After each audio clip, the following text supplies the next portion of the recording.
So friends, in today's practical session, I will tell you what happens when mutual fund buy and sell share of any company. So mutual fund is a very big organization. They do not buy or sell one or two shares. They buy and sell in crores. So a simple answer to this question is this: whenever mutual fund buy or sell any company, definitely the company's share price fluctuates a lot. If mutual fund is buying any share, there is a buying pressure and the share price increases, and when mutual fund sells any share, there is a selling pressure and company's share price decreases. And definitely when we hear the news that this mutual fund company is buying share of XYZ company, then there is a sentiment, there is a positive sentiment.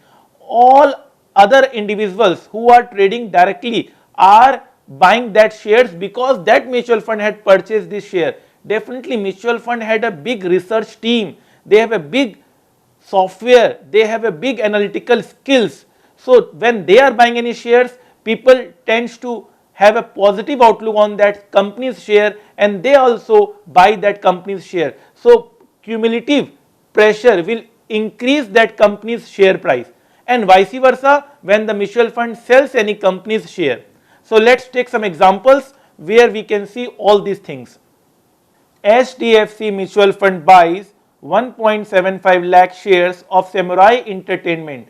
So definitely 1.75 lakhs, can you imagine how much this amount comes in total? 1.75 lakh into 152.25, per share price was going at that time 152.25, so it is coming 266 lakhs rupees. So when such news comes in the market, definitely other people also tends to buy such companies share. HDFC Mutual Fund buys 17.26 lakh shares of Jagran Prakashan. So really great news, and definitely such a buying pressure they have, they create that share price tends to increase. Inox Laser stock rises after HDFC Mutual Fund buys stake. See, Inox Laser is the name of the company, their share price had increased. Why? Because HDFC Mutual Fund had purchased its share. HDFC Mutual Fund sells 30 lakh shares of Motilal Oswal. So definitely it will have a negative impact on Motilal Oswal's share price. Mutual fund selling spree continues. Whenever mutual fund sells shares, then overall market decreases, overall market falls. Mutual fund selling spree continues. 16,306 crore pulled out from equities in February. 16,000 crore rupees. So this type of news will create a negative impact on the market, overall market will decrease, and this type of news will create a positive impact. Mutual fund infuse rupees 5,526 crore in equities. Fine, sir. Mutual fund add more than 81 lakh investor accounts. This is also positive news. 81 lakh investors are opening account in a year. That's really a great achievement for mutual fund industry. Mutual fund selling spree continues as they withdraw rupees 16,306 crore from equities. So this will create a negative impact in the market. If mutual fund sells shares of any company, they withdraw money from the equity market, it will create a negative impact. Fine, sir. Equity mutual fund continues to see outflows. Investors withdraw 2725. So it will definitely be a negative news when investors withdraws money from mutual fund. Mutual fund having no money will sell equity shares in the market, and definitely overall market impact will be negative. Mutual funds are investing in Zomato IPO. So when Zomato IPO came, so mutual fund also invest in IPO. So they have a good research team. So I want to say you about the Zomato IPO. On the listing day, Zomato IPO increases more than 50%. Yes, friend. Zomato IPO list at over 50% premium on issue price. So if mutual fund had invested in IPO price, so they had a return of 50% in one day. They got a return of 50% in one day. Fine, sir.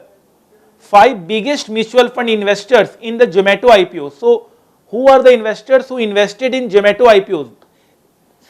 They were big mutual fund companies: Kotak Flexi Cap, Franklin India Flexi Cap, SBI Blue Chip, Motilal Oswal, Mirag Asset Large Cap. These are the scheme which invested in Zomato IPO. So definitely the demand for Zomato IPO will increase. More and more people will come and subscribe to this IPO. 91 crore, 82 crore, 72 crore, 66 crore, 60 crore.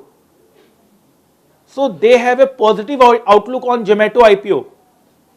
Fine, sir. So let's see the Zomato IPO's journey and let's see what are the advantages and disadvantages of Zomato IPO at that time, because since it is a very old news, but still for research we can definitely see why they are investing so much money in Zomato IPO, and we have concluded our opinion on the topic that whenever mutual fund buys any company's share, the share price will increase and vice versa, other things remaining constant. So let's take our journey to Zomato IPO. What are the advantages, what is the IPO price, and some research on Zomato IPO. Fine. So I am closing this session with this video. Hope you will like it and you will enjoy it. These videos must interest you. These videos must make your career, because these are the things which you are going to do in your future. If you are interested in finance career, if you think that I want to enter into finance line and with target crore plus salary, then definitely you should not avoid all these things. You should listen, you should research these things more and more. And you know who is the CFO of Zomato? Let's see who is the CFO of Zomato. So yes friend, Akriti Chopra is the CFO of Zomato and she is a chartered accountant. CFO of Zomato and she is a chartered accountant. Really a proud moment for all of us. It's really a proud moment for all of us, because many people say that chartered accountants or cost management cannot be CFO, and you can see that with dedication, with the right path, CA and CMA can be CFO of company. Let me tell you one thing, all the CFO of India are almost from this profession only. Proud for all these students, for all these professionals who have made us proud, who have made India proud, who have made this profession so proud. Let's play video on Zomato. Fine.